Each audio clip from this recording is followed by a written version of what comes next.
Hi friends, welcome to குறிஞ்சி.com. வாழைப்பழம், bread, தேங்காய் இந்த 3 பொருளை மட்டும் வச்சு நல்ல கிறிஸ்பியான ஒரு ஈவினிங் ஸ்நாக்ஸ் ரெசிபி எப்படி செய்யறதுன்னு பார்க்கலாங்க. இப்போ உங்களுக்கு எந்த அளவுக்கு தேவையோ அதுக்கேற்ற மாதிரி வாழைப்பழம் எடுத்து இந்த மாதிரி சின்ன சின்னதாக கட் பண்ணி எடுத்துக்கோங்க. பேனில் 1 ஸ்பூன் மட்டும் நெய் சேர்த்துக்கிட்டா போதும்.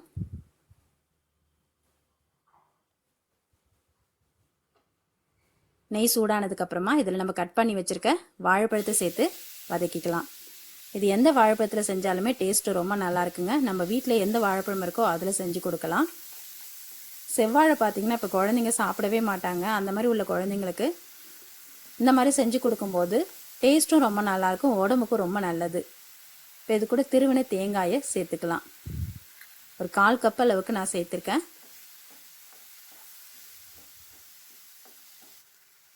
வாசனைக்காக 1/4 ஸ்பூன் ஏலக்காய் தூள்,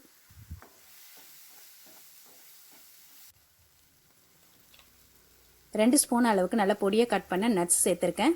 இது பாதாம், முந்திரி ரெண்டில் எதுவாக இருந்தாலும் நல்லா பொடி பொடியாக கட் பண்ணி சேர்த்துக்குங்க. இது குழந்தைங்க இதை கடித்து சாப்பிடும்போது வாயில் அங்கங்கே க்ரன்ச்சியாக இது இருக்கிறது நல்லாயிருக்கும்.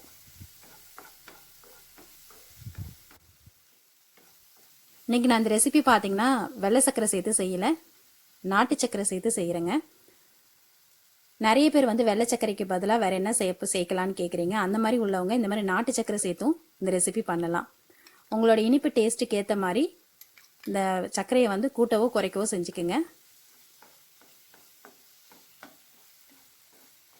இப்போ இதையும் நல்லா கலந்து விட்டுடலாம்.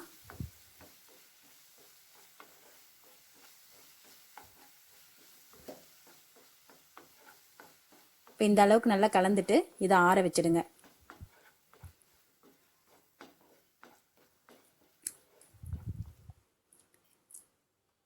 இப்போ ப்ரெட் எடுத்துகிட்டு அது ஓரத்தை கட் பண்ணணுன்னாலும் கட் பண்ணிக்கலாம், அப்படியே செய்கிறதுனாலும் நல்லாயிருக்கும்.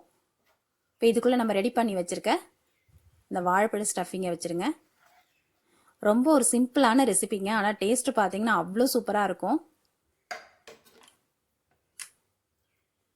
இந்த ப்ரெட்டு நல்லா டோஸ்ட் ஆகிட்டு மேலே மொறுமொறுப்பாகவும் உள்ளே இந்த ஸ்டஃபிங் நல்ல சாஃப்டாகவும் இருக்கும். சாப்பிட்றதுக்கு அவ்வளோ டேஸ்ட்டாக இருக்கும் இது.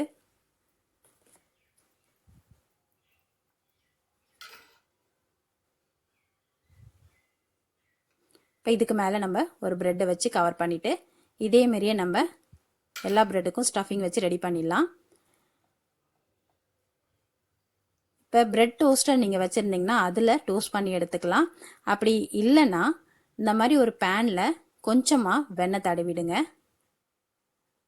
தடவிட்டு இப்போ நம்ம ரெடி பண்ணி வச்சுருக்க ப்ரெட் இது மேலே வச்சுட்டு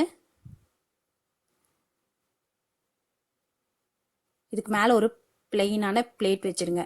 சமமாக இருக்கிற மாதிரி பார்த்து வச்சுட்டு அதுக்கு மேலே வெயிட்டான பொருள் ஏதாவது வைக்கும்போது இந்த ப்ரெட்டு நல்லா அழுந்தி டோஸ்ட் ஆகும்.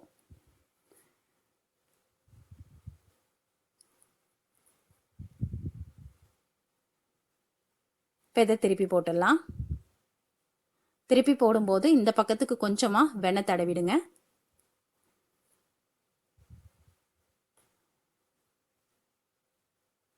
நம்ம ப்ரெட்டு பாருங்கள் நல்ல ஒரு கோல்டன் கலரில் டோஸ்ட் ஆகி வந்திருக்கு. இது நல்லா அழுந்தி மெலிசாக ஆகிடும். மேலே உள்ள அந்த ஸ்டஃபிங் நம்ம கடித்து சாப்பிடும்போது க்ரன்ச்சியாக இருக்கும். இந்த டோஸ்ட்டை பார்த்திங்கன்னா எப்பயும் நீங்கள் நார்மலாக செய்கிறத விடவே இது கொஞ்சம் வித்தியாசமாக இருக்கும். கண்டிப்பாக நீங்கள் இதை செஞ்சு பாருங்கள்.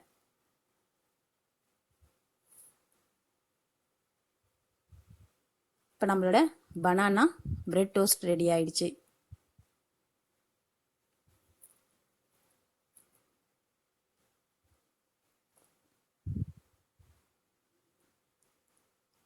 கொஞ்சமாக வெண்ணெயை தடவிட்டு நம்ம ரெடி பண்ணி வச்சுருக்க ப்ரெட்டை வச்சுட்டு இதுக்கு மேலே ஒரு பிளேட் வச்சு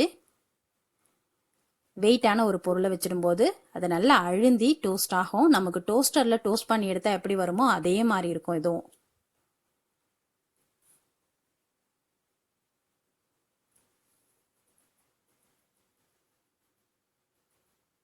பார்க்கவே நல்ல ஒரு கோல்டன் கலரில் வந்திருக்கு பாருங்கள். இப்போ நம்ம எல்லா ப்ரெட்டுமே இந்த மாதிரி டோஸ்ட் பண்ணி எடுத்தாச்சு.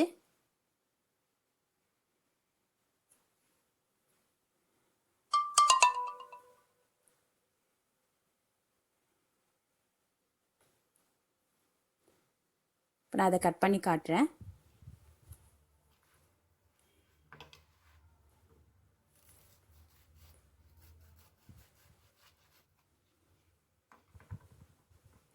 இப்போ பாருங்கள், நம்ம ப்ரெட்டு நல்லா மெலிசாக மொறுமொறுப்பாக ஆகிட்டு உள்ளே நம்ம வச்சுருக்க அந்த வாழைப்பழ ஸ்டஃபிங் நல்லா மிருதுவாக இருக்கும். இது கடித்து சாப்பிட்றதுக்கு க்ரன்ச்சியாக அவ்வளோ டேஸ்ட்டாக இருக்குங்க. இது குழந்தைங்களுக்கு ஈவினிங் கொடுக்கும்போது நல்லா ஃபில்லிங்காகவும் இருக்கும் அவங்களுக்கு.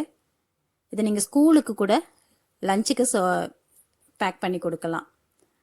ரொம்ப ஹெல்த்தியான இந்த ஈவினிங் ஸ்நாக்ஸை நீங்களும் உங்கள் வீட்டில் செஞ்சு பாருங்கள். இந்த ரெசிபி உங்களுக்கு பிடிச்சிருந்தா லைக் பண்ணுங்கள், ஷேர் பண்ணுங்கள், சப்ஸ்கிரைப் பண்ணுங்கள். உங்கள் ஃப்ரெண்ட்ஸ் அண்ட் ரிலேட்டிவ்ஸோட இந்த வீடியோவை ஷேர் பண்ணிக்கோங்க. நன்றி, வணக்கம்.